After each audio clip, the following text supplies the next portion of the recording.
Hello, Capricorn, Sun, Moon, Rising, Venus signs, and cross-watchers. This is your tarot and oracle reading for your bonus love messages for December 2025. So, Capricorn, what's going on in your love life? When I use the word love, I'm talking about whoever is really closest to you. You know, this could just be your friends. This could be if you're dating someone. This could be a committed relationship. Like, really, it's just who you love the most, who is on the top of your mind, really. So, Capricorn, let's dive into it. December 2025, love. Capricorn. Okay. This is the card that's coming out. Beautiful angel wings. And it says, the past is now behind you. Release it and embrace new possibilities. A new path is now available to you. Follow it with faith. Yeah. Capricorn, there's this overall vibe of like a new life that's been in works, you know. I feel like half of the Capricorn collective, it's like, not even half, all of the Capricorn collective, you know exactly what you need to do, exactly what steps you need to take in order to advance your love life and advance your life just period. I feel like half of the collective is sort of hesitating on taking those action steps.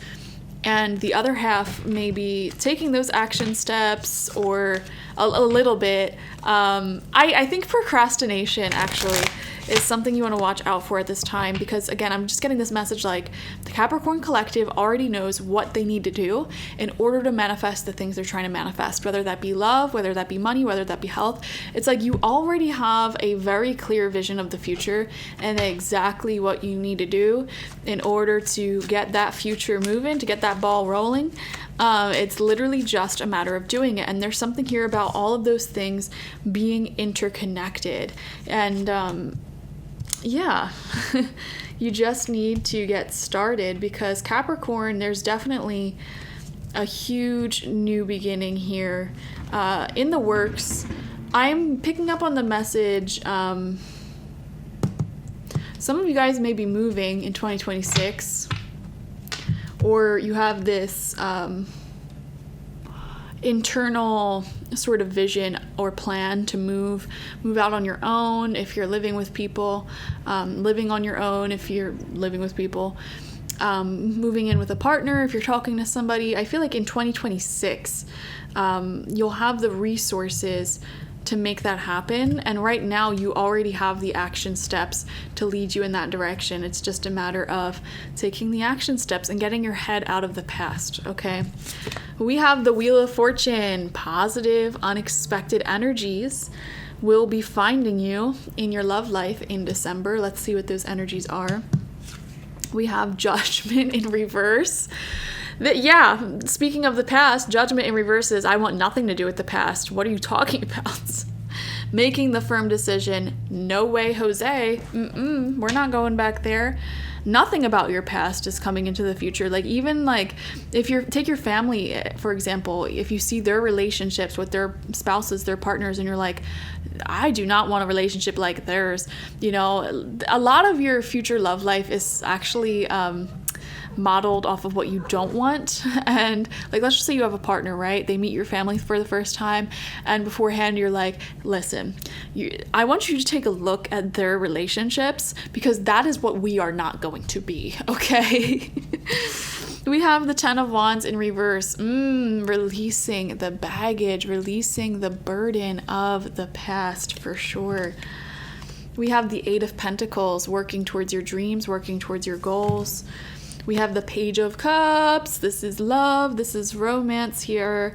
New romantic potential. I feel like your new life is sort of budding. You know, a lot of you guys, it's like new environment, new friends, new community, new love interest, you know. There's a lot of newness budding in your life right now, which is why this message of just let go of the past is so strong. Even, you may be thinking like, I've been let go of the past. Good. Keep being in that energy and you'll be in alignment, basically.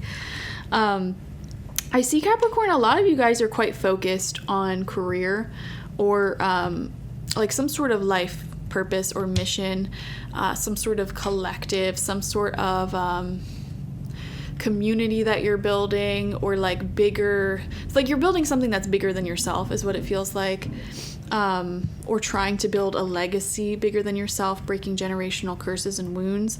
A lot of you are in the perspective of, how can I make the world a better place? How can I make my children's childhood better than my childhood, you know? Leaving the world a better place than you found it. And how can I contribute to that? You're sort of in that mindset, that energy. And it's like, how cool would it be if you had a partner, a romantic partner, to walk alongside you in that goal and that dream and that vision? Because I feel like your ex or your past friends and people and everything were kind of out of alignment with that. You know, they were so stuck in their own toxicity. You know, the conversation was more so questions about like, what's somebody's race? What is their sexuality? What is this and that? As opposed to, how can we conserve nature? How can we change the culture to be one that's more accepting? How can we end toxic masculinity? How can we get our sons to open up emotionally? How can we get our daughters to love themselves? You know, your old community, your old people, your old exes, they weren't capable of having those conversations because they were so stuck in the toxic matrix. Okay, so I see here attracting love, people, community, friendships, people around you who are capable of like real conversation, intellectual conversation about inspirational things. Not even just inspirational, but like plans. Like, we are actively making the world a better place. And it's like so inspiring to be around people like that who are actually doing the work to like build the world that you've always dreamed of. You know what I mean? So I love that for you. And then we have the Queen of Cups upright right next to that Page of Cups. These are two really great signs. This is what I'm saying. Your new community, newer relationship, newer connection, whatever you may find yourself in, there's definitely like you've consciously sought out emotional intelligence in people, and now you find yourself connecting with people who are having those inspirational conversations. And also, you have the Page of Cups and the Queen of Cups in a love reading. This to me shows massive love potential, romantic potential, with whomever it is that you're communicating with, as long as they are not an ex or like an old situationship, okay?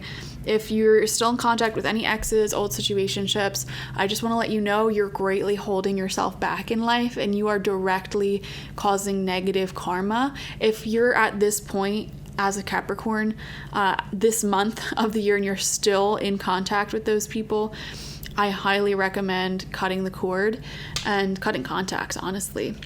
And in fact, with Judgment in reverse and the 10 of Wands in reverse, see, I'm sure the first people that come to your mind are people you already let go of. Like, yeah, I let that toxic ex go a while ago. All right. But who are the people? I feel like you may have some connections that you're still in contact with here and there that you don't have strong emotions for. But these could be people you have a romantic history with, or that you, I don't know, used to be friends with, who hurt you in the past. And yet for some reason you still keep lightly in contact with them. You may be making the decision in December to remove contact with them, period. And what's inspiring you to do that, even though you really don't care about them that much, is just the people around you currently who you're closer to. You may be dating someone, talking to somebody special, and you're like, I don't want to keep in contact with my old stinky ex, even though I don't have feelings for them at all, out of respect for my current partner, my new partner. Or even just out of respect for yourself, because you're just recognizing, you know, when you cut the baggage out of your life, you become so much more available to better. Okay, so yeah, you're getting rid of the baggage in your life because you're just wanting to hunker down and like focus on your goals and dreams, especially related to career, finance, etc., making the world a better place. And it's in cutting out all that crap that you also prime your life for real, genuine love to enter. And with the Wheel of Fortune here, it would not shock me if some major surprises unfolded in your love life in December. You know, somebody especially may be communicating their feelings towards you unexpectedly. I definitely see that for a lot of you. And you may also surprise yourself by unexpectedly like making a decision to walk away from certain outliers in your social circle, you know, who you have a history with, a past with, okay? Thank you guys so much for joining me. Definitely watch for your sun, moon, rising, and Venus signs, especially your Venus signs, to get the fullest overview of your December love messages. Like this video, comment how it resonated down below, and subscribe if you've not already. If you want a personal love reading with me one-on-one, the link to that is down below, spiritpsychic.org. I have 2 love readings there, my future love reading if you're single, and my general love reading if you have specific questions about a certain relationship or whatever. Okay, thank you guys. Bye.